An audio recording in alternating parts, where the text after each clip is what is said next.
మన టెంపుల్స్ అన్నీ government hand ఓవర్లో ఉండడం ఎంతవరకు అవసరం అంటారు? అవసరం కాదు, దరిద్రం అంటారు. ఈ దరిద్రానికి కారణం ఏంటి? స్వతంత్రం రాగానే ఇవి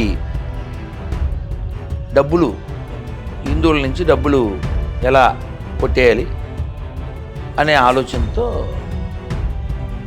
దేవ ఆదాయ ధర్మ ఆదాయం ఓ శాఖ పెట్టి హిందువుల డబ్బులు తినేస్తూ ఉంటారు.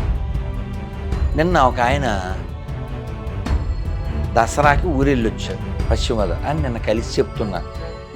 విజయవాడ నుంచి ఇక్కడికి రావడానికి బస్సు టికెట్ ఎంత ఉండొచ్చు? స్లీపర్ ఏసీ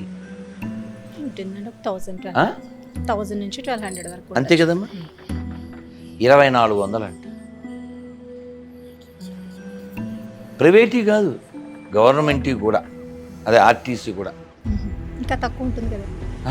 ఇంకా ఎక్కువ, 60%.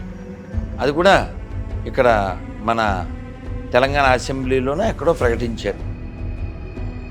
60%, 50%. ఎవరో అడిగారు నన్ను, పాపం వాళ్ళ పెంచకపోతే పాస్టర్లకు జీతాలు ఎక్కడ ఇవ్వాలి, మౌజన్లకు జీతాలు ఎక్కడ ఇవ్వాలి, రంజాను తోఫాలు ఎక్కడ ఇవ్వాలి కదా. మన గుళ్ళో డబ్బులు వస్తేనే కదా వాళ్ళు పండగలు చేసుకోవాలన్నా, వాళ్ళకి ఏదన్నా స్కీములు పెట్టాలన్నా. కాబట్టి గుడి చల్లగా ఉన్నంతసేపు ఇలాంటివి చేస్తూ ఉంటారు. కాబట్టి గుడి ఎవరి చేతుల్లో ఉండాలి? దేవాలయం సొమ్ము తింటే వాడు కుక్కై పుడతాడు అని స్పృహ ఉన్నవాడి చేతిలో దేవాలయాలు ఉండాలి. ప్రతి దేవాలయంలో ప్రతి చోట కనబడేటట్టు రాయాలి. ఎటు తిరిగినా దేవుడు సొమ్ము తింటే వాడి వంశం సర్వనాశనం అని ప్రతి చోట రాయించగలిగే చైర్మన్ ఉండాలి. మొన్న గుడికి వెళ్ళినప్పుడు ఆ చైర్మన్కి చెప్పా, పశ్చిమ గోదావరిలో, ముందు అన్ని చోట్ల రాయించు, దేవుడు సొమ్ము తింటే నీ వంశం నాశనం అని గుళ్ళో రాయించాలి. ప్రతి చైర్మన్ ప్రతిరోజు ప్రతిజ్ఞ చేయించాలి ప్రతి ఉద్యోగస్తుడితో. మేము స్వామివారి సేవ చేయడానికి ఇక్కడికి వచ్చాము, భక్తులు వేసే కానుకలు వారి కర్మ ఫలితం కాబట్టి వారి కర్మని దేవుడు స్వీకరించాలి తప్ప ఆ కర్మ ఫలం అయినటువంటి ధనాన్ని స్వీకరిస్తే మా కుటుంబాలు వంశాలు నాశనం అయిపోతాయి. కాబట్టి దేవుడి సొమ్ము మేము తినము, చేయించాలి. అప్పుడు కొంతైనా కంట్రోల్ అవుతుంది. లేకపోతే ఈడేదో పెద్ద హక్కులాగా బుక్కుతూ ఉంటాడు. ఇంకో విషయం తెలుసా, అలా ఎవడైతే ఆ గుళ్ళల్లో సొమ్ము తిన్నాడో వాడు వంశాలు ఏం బాగుండవు. అయినా మాయ కదా భ్రమచేత. వెనకబడిన కులాల వారిని గుళ్ళోకి రావద్దని, వేదాలు నేర్చుకోవద్దని అంటూ ఉంటారు కదా. సో దీని మీద మీ రియాక్షన్ ఏంటి? రావద్దన్నోని చెప్పు తీసి కొట్టండి.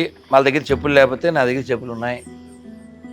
గుళ్ళోకి ఎవరైనా వెళ్ళొచ్చు, దండం పెట్టుకోవచ్చు, ప్రదక్షిణ చేయొచ్చు, ప్రసాదం తీసుకోవచ్చు. అమ్మ వేదం నేర్చుకోవద్దని ఎవరు చెప్పలేదు. నేర్చుకునే ఆసక్తి ఉన్న వాళ్ళకి బోల్డ్ అన్ని చోట్ల ప్లేసులు ఉన్నాయి. ఈ వాట్సప్ యూనివర్సిటీ వాళ్ళు వాగేది కాదు, ఈ మతం మారినటువంటి ఈ గొర్రెలు వాగుడు కాదు. ఎవరైతే ఈ మతం మారుతున్నారో వీళ్ళందరూ ఈ దేశాన్ని మొక్కలు చేయడానికి ప్రయత్నించేటువంటి బ్యాచ్. దేశద్రోహులే మతం మారుతుంటారు. మతం మారితే వాడు దేశానికి గౌరవించడు. ఇప్పుడే ఓ పాపికి ఫోన్ చేశాం మనం, వాడి పేరేంటి, శ్రీనివాసరావు. వాడిని గోవింద చెప్పరంటే చెప్పడంట. వాడి పేరేం పేరు? నాకేం అవసరం లేదు. మరి ఆ పేరు ఎందుకురా?